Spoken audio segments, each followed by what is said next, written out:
நான் சொன்ன இந்த வரலாறு எல்லாம் அதுல வஹாபி தான் வந்தான், வஹாபி தான் இஸ்லாத்துல குழப்பம் பண்ணான்னு சொல்லி ஹிந்து பேப்பர், வடகலை ஐயங்காருடைய பேப்பர் மிக தெளிவா நோட் பண்ணி எழுதுது. எப்ப வந்துச்சு இது உள்ளார இந்துஸ்தானத்துல? The Wahhabi link with India came mainly through Sayyid Ahmad. A 1786-1831 who blind to the blind totally of Saint reformers who were the settled in India. அந்த வஹாபிய மூவ்மெண்ட் இந்தியாவுல கொண்டு வந்தது யாருன்னா ஷேக் முஹத்திஸ் தெஹ்லவி ரஹ்மத்துல்லாஹி தஆலா அலைஹி, ஷேக் அப்துல் அசீஸ் தெஹ்லவி முஹத்திஸ் ரஹ்மத்துல்லாஹி தஆலா அலைஹில வந்த அந்த பாரம்பரியத்துல வந்த சையத் அஹமதும் இஸ்மாயில் தெஹ்லவியும் கொண்டு வந்தாங்கன்னு எழுதுறாங்க. சரி, இந்த இஸ்மாயில் தேலவியும் அவங்களும் கொண்டு வந்ததுல இப்ப புது கிதாபு அதுல கேட்டு இருந்தாங்க. அவங்களுக்கு ரொம்ப முக்கியமானது பரேல்விகள் ஒரு வரலாற்று பார்வைன்னு எழுதுறாங்க. இந்த பரேலிகள் வரலாற்று பார்வையில ரத்துக்கு சொல்றேன். இதுல கிதாபுகள் பேர் கொடுத்திருக்காங்க. இது எதால எழுதப்பட்டது அப்படின்னு கேட்டா அதுல என்ன சம்பவம் சொல்றாங்கன்னா சுருக்கம் இந்த மாதிரி. இது வரலும் நம்ம 20 ரக்காத்து இல்ல 8 ரக்காத்தான்னு சொல்லி தொப்பி இல்லாம மொட்டை தலையா தொழுகிறவங்களை அவங்களெல்லாம் எதிர்த்துட்டு இருந்தோம். எது ஜமாத்துலமா பேரவை எழுதுதுங்க. என்ன பேரவை இது? அந்த ஜமாத்துலமா எழுதுதுங்க ஷரியத் பாதுகாப்பு பேரவை எழுதுது. அப்படி நாங்க அங்க இருந்ததால உள்ளார பித்தத்தி பூந்துட்டாங்கன்றாங்க நம்மளை பார்த்து. என்னையா பித்தத்தின்னா ஆலா ஹஜ்ரத் பரேலி ஷரீஃப்ல இருந்தாங்க. ஹாஜா அஜ்மீர் நாயகம் என்ன சுன்னத் ஜமாத்தை சொன்னாங்களோ, குத்புத்தீன் பக்தேரக்கு என்ன சுன்னத் ஜமாத்தை சொன்னாங்களோ, காதர் அவுலியா என்ன சுன்னத் ஜமாத் சொன்னாங்களோ, சூஃபி அப்துல் காதர் காஹிரி என்ன சுன்னத் ஜமாத்தை சொன்னாங்களோ, மூவலியல் தர்கா என்ன சுன்னத் ஜமாத்தை சொன்னாங்களோ அதை தான் அவங்க அங்க உருது கிதாப்ல ஓங்கி சொன்னாங்க. அதை இவன் என்ன சொல்றான், ராஃபிலியாக்கள் கூட்டம் மாதிரி இந்த கூட்டம் இது என்ன செய்யும்னா கபர் புஜாரிகள் சந்தனம் பூசிக்கும், பூ போட்டுக்கும், கொடி ஏத்திக்கும். ஆகவே மக்களே அவர்களை விட்டு எல்லாம் நவுந்துடுங்கன்னு ஷரியத் பாதுகாப்பு பேரவைன்னு சொல்றான். சொல்லி எழுதியிருக்காங்க. அப்படி எழுதினாக்கா எழுதிட்டோம். ஆனா உண்மை தெரியணும் இல்லையா?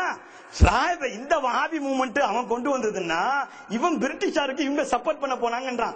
சவுதியில இருந்து வந்து காஷ்மீர்ல சப்போர்ட் பண்ணி 1919ல போனதை விட்டுட்டு 1880ல வந்த ராய்பரேலியும் அந்த இஸ்மாயில் ஷஹீதும் இவங்களும் அப்துல் வஹாப் நஜதியோட கொள்கையில கொண்டு வந்து சேர்த்தத அப்படியே முழு பூசணிக்காய சோத்துல மறைக்கிற மாதிரி சொல்லுவாங்க பாருங்க. பிக் பாக்கெட் அடிச்சு ஓடுறவன் என்ன பண்ணுவான்? திருடன் திருடன் திருடன் இவன் முத கத்துவான். அது போல இவங்க கத்தி எழுதியிருக்காங்க. அப்படி கத்தி எழுதுனா தெரியணும் இல்லையா? அந்த உருதுல ஒரு கவி உண்டுங்க. என்ன கவின்னா, வெல்கம் சமஜ்கே முல்லா தோ அந்தர் ஹி ஆ கயே. இவருக்கு ஹஜ்ரத் முல்லாவுக்கு இங்கிலீஷ் படிக்க தெரியாது. போர்டு போட்டு இருந்துச்சு. ஒரு ஆபீஸுக்கு போனாரு வேலைக்கு, போர்டு போட்டு இருந்துச்சு. உடனே உள்ளார போயிட்டார். वेलकम समझ के मुल्ला तो अंदर ही आ गए, नो एडमिशन का बोर्ड था बाहर टंगा हुआ. நோ அட்மிஷன் வராதேன்னு எழுதியிருந்தா வெல்கம் இங்கிலீஷ்ல தானே இருக்கு, வெல்கம் தான் இருக்கு, வருக வருக தானே உள்ள போயிட்டாரா. அந்த மாதிரி இதுக்கும் அதுக்கும் சம்பந்தம் இல்லாம எழுதுறாரு. என்ன எழுதுறாரு? பரேலி ஃபித்னே கா நயா ரூப், ஆசிரியர் மௌலானா முகமது ஆரிஃப் சம்பலி நத்வின்னு எழுதியிருக்காரு. இது எல்லாம் 30 வருஷத்துக்கு முன்னாடி ஜல்ஜலான்னு ஒரு கிதாப் எழுதப்பட்டது. அல்லாமா அர்ஷதுல் காதிரி ரஹ்மத்துல்லாஹி அலைஹி பேர்ல. இதுதான் இந்த ஜல்ஜலா கிதாப். இந்த ஜல்ஜலா கிதாப் எழுதின பிறகு தேவபந்திகள், இப்ப தேவபந்திக்கு நான் அப்புறம் வந்துட்டு தான் இதுக்கு வரணும், இருந்தாலும் சொல்றேன். இந்த ஜல்ஜலா கிதாபுக்கு பதில் தரேன்னு சொல்லி 6 கிதாப் எழுதினாங்க. அந்த 6 கிதாப்ல ஒரு கிதாபுக்கு பேரு தான் தேவபந்தி பரேலி மஸ்ஹப் கா நயா ரூப். அந்த பரேலி மஸ்ஹப் கா நயா ரூப் யார் எழுதினான்னு கூட தெரியாம இந்த பாருங்க அந்த உருது கிதாப்ல என்ன எழுதிருக்காரு அல்லாமா அர்ஷதுல் காதிரி. அந்த பாருங்க இவர் எழுதுறாரு, நீங்க நல்லா பாத்துக்கலாம். பரேலி ஃபித்னே கா நயா ரூப், ஆசிரியர் மௌலானா முகமது ஆரிஃப் संबली. இதுல என்ன இருக்கு? उसके बाद दारुल नदवतुल उलमा के असातिज़ा और देवबंदी मजहब के मायनाज मुनाजिर मौलवी मंजूर नोमानी की सरकर्दगी में बरेली फितने का मंजूर नोमानी की सरकर्दगी में मंजूर नोमानी எழுதின புக்க போய் யார் எழுதின ஆத்தரே தெரியாம நோ அட்மிஷன் தாங்க, வெல்கமுக்கும் நோ அட்மிஷனுக்கும் வித்தியாசம் தெரியாம எழுதுறாரு. இன்னும் இதுல போறதுன்னா நிறைய இருக்கு அவங்க சொல்ல வர்ற சப்ஜெக்டுகள். அதுக்காக இந்த கிதாபை காட்டினேன். இந்த கிதாப்ல அவர் யார் எழுதினார், என்ன எழுதினார், அதுக்கு என்ன சொன்னாங்க அப்படிங்கிறது தனி சப்ஜெக்ட். இப்போ உள்ளார நுழைஞ்சிட்டோன்னா அதுல என்னதான் இருக்கு? அப்படி அந்த வஹாபிய மூவ்மெண்ட்ல என்ன இருக்குன்னா சிராத்தே முஸ்தகிம், குமுதம் படிக்கிறவங்களுக்கு தெரியும், கேள்வி பதில் பகுதியில் வரும். என்ன கேள்வி பதில் பகுதியில் வரும்னாக்கா, நீங்கள் எழுதுபவர் அரசு என்பவர் ஆனாவில் அன்புலிங்கமும் ராணாவில் ரெங்கராஜனும் சூனாவில் சுந்தரேசனும் தானே அப்படின்னு கேட்டா ஒழுங்கா பதில் சொல்ல மாட்டான். ஹி ஹி ஹி அப்படின்னு எழுதி வைப்பாங்க. ஒரு ஆன்சர்ல பதில் சொல்ற மாதிரி அப்படி பதில் சொல்லி ஃபத்வா கொடுத்தவர் தான் இந்த தேவபந்திகள். அந்த வஹாபியத்தை முழுக்க முழுக்க கிரகிச்சு கொண்டவர்கள் யார்? தேவபந்திகள். அந்த தேவபந்தை துவக்கியவர்களே ஆங்கிலேயர்கள். இதை துவக்கியவர்கள், எழுதியவர்கள் ஆங்கிலேயர்கள். அந்த அத்தௌஹீத் கிதாப் இருக்க, சிராத்தே முஸ்தகீம் வந்துச்சு, அந்த கிதாபை எழுதினது யார் என்பதை நீங்கள் முதலில் தெரிந்து கொள்ள வேண்டும். ஏன்னா இந்த ஷரியத் பாதுகாப்பு பேரவை என்ன சொல்லுதுன்னா, அந்த கிதாபை அல்லாமா மௌலானா மௌலவி பித்தத்துகளை துடைத்தெறிய அவர் எழுதினார். அந்த கிதாபுக்கு எழுதினது எங்க, ஆத்தர் யாரு, அதெல்லாம் கொடுக்காம சொல்றாரு. ஆனா அந்த அத்தௌஹீத் கிதாபு இப்ப அந்த வஹாபிய ஃபைலையும் கொண்டு வாங்க, அந்த ஃபைல்ல வஹாபி மூவ்மெண்ட் கொண்டு வாங்க. இப்போ இத பாருங்க, யார் எழுதுனா? हैरत अंगेज बात यह है कि मुसलमानों के दरमियान हंगामा और फितना व फसाद फैला देने वाली किताब तक़वियतुल ईमान पहली इशाअत तक़वियतुल ईमान अत्तौहीद என்ற கிதாப தக்வியத்துல் ஈமான் நம்ம உள்ள தமிழ் உலமாக்கள் என்ன செய்வாங்க, அத தஃபியத்துல் ஈமான் வாங்க. தஃபியத்துல்னா உலமாக்களுக்கு தெரியும், ஃபௌத் ஈமானையே கரைச்சி போக்கக்கூடியது அப்படின்னு எழுதுவாங்க. அத எழுதினது யாரு?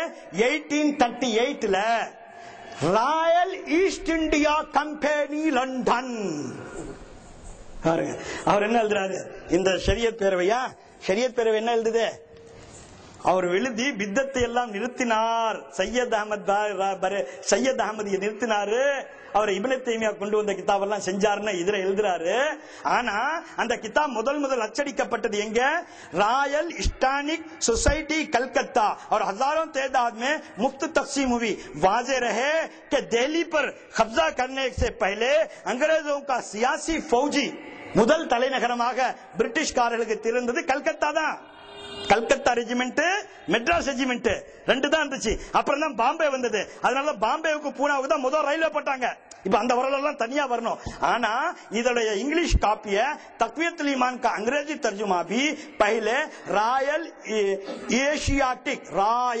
ஏசியாட்டிக் சொசைட்டி லண்டன் இருந்து அச்சடிக்கப்பட்டு நூற்றுக்கணக்கா ஃப்ரீயா கொடுத்தாங்க. ஏன் அதை போய் இவர் அடிச்சு ஃப்ரீயா கொடுக்கணும்? நீ சொல்ற பிரிட்டிஷ்காரங்களுக்கு சப்போர்ட் பண்ணலன்னுட்டு இப்ப வஹாபியத்தை எங்க இருந்து இங்க வந்துச்சு பாத்தீங்களா? அப்படி வந்த வஹாபியத்தை தான் இவர்கள் எடுத்து வைத்து கொண்டாடி கொண்டிருக்கின்றார்கள். அதை யார் கொண்டாடினாங்க? அதுல சொன்ன மாதிரி இவங்க எடுத்து வச்சு செஞ்சாங்க அப்படின்னு சொல்றாங்க இல்லையா? அந்த சையத் அஹமதுக்கும் அந்த இஸ்மாயில் தெஹ்லவிக்கும் இப்ப சொல்றாங்க பாருங்க, बर्रे सगीर के फितने वहाबी में मौलवी मोहम्मद इस्माइल देहलवी 1831 हिजरी 1246 जरिए फैलाया. ये शाह अब्दुल अजीज मुहद्दिस देहलवी के भतीजे होते हैं. சகோதரர்கள் பையன், சாச்சா மகன், மூத்த அண்ணனுடைய பையன் இந்த இஸ்மாயில் தெஹ்லவி. அந்த இஸ்மாயில் தெஹ்லவி இப்திதா में इसलिए उनकी तबीयत में मसले के असलाफ से बेजारी थी. முன்னோர்களும் நம் மூதாதையர்களுடைய மஸ்லக்கான சுன்னத் ஜமாத்தில் இருந்து அவர் ஒதுங்கி நின்றார், बेजार ஆயிட்டாரு. யார்? இந்த இஸ்மாயில் தெஹ்லவி. और नाराज रहे थे. शाह अब्दुल अजीज ने आखिरी उम्र में अपने तमाम मनकूला गैर मनकूला जायदाद अपने हरम और दीगर नवासों को दी. मौलवी इस्माइल को कुछ नहीं दिया. இந்த மௌல்வி இஸ்மாயில் தெஹ்லவி இந்த மாதிரி வஹாபிய மூவ்மெண்ட்ல போய் போந்துட்டதனால அவங்க குடும்ப பாரம்பரிய சொத்து வராசத்து பங்கு பிரிக்கப்பட்ட போது அவர்களுக்கு ஒரு சல்லி காசும் கொடுக்கல. இவர் சொல்றாரு, இந்த ஷரியத் பாதுகாப்பு பேரவை பெரிய அவங்க குடும்பத்திலிருந்து வந்தாங்கன்னுட்டு அவங்க குடும்பத்துக்காரங்க நோத்தி வச்சுட்டாங்க, வராத இங்கன்னு சொல்லிட்டு பணம் கூட கொடுக்கல. हो गया और बुजुर्गों से कोई बाकी न रहे तो नवासों को नहीं दिया. इस्मा जब शाह साहब இந்த பெரியோர்கள் இந்த நாதாக்கள் எல்லாம் வஃபாத்தான பிறகு முஹிம் शुरू कर दी.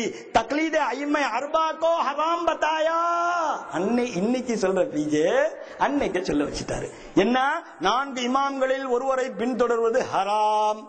முதல்ல சொல்றாரு. எப்ப வருது பாத்தீங்களா? ரெண்டாவது, अंबिया इकराम और औलिया इज़ाम के बारगाहों में गुस्ताखियां की. அவமரியாதையாக, தரக்குறைவாக औलियाக்களையும் நாதாக்களையும் அவர் விமர்சித்தார். और अत-तौहीद के तर्ज पर बना में तक़वियतुल ईमान नाम रख के किताब रखा. கீழ இருக்குங்க அந்த தக்வியத்துல் ஈமான். இதுதான் மூலம்.